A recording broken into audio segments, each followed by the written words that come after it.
প্রিয় দর্শক, সবচেয়ে বড় গ্রাম চাটগা আমার প্রাণ। এই চ্যানেলের পক্ষ থেকে জানাই আপনাদের অনেক অনেক অভিনন্দন। প্রিয় সুধী, আপনাদের সামনে আজকে এসেছি সচেতনতামূলক একটি সুন্দর টিপস নিয়ে।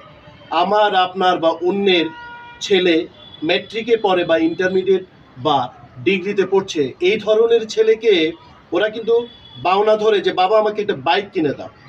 সাধারণত এই ছেলেরা বাইক নেয়ার পর এত দ্রুত গতিতে চালায়, মানে বলা বাহুল্য, এবং হর্ন তো বাজায়।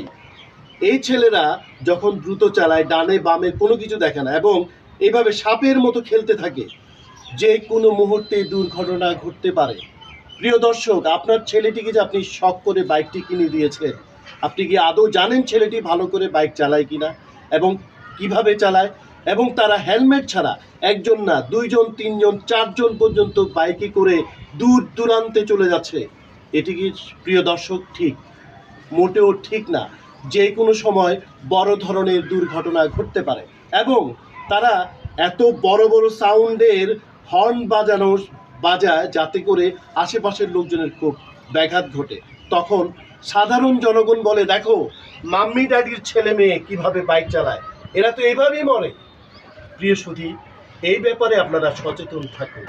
ধন্যবাদ, আবারও দেখা হবে।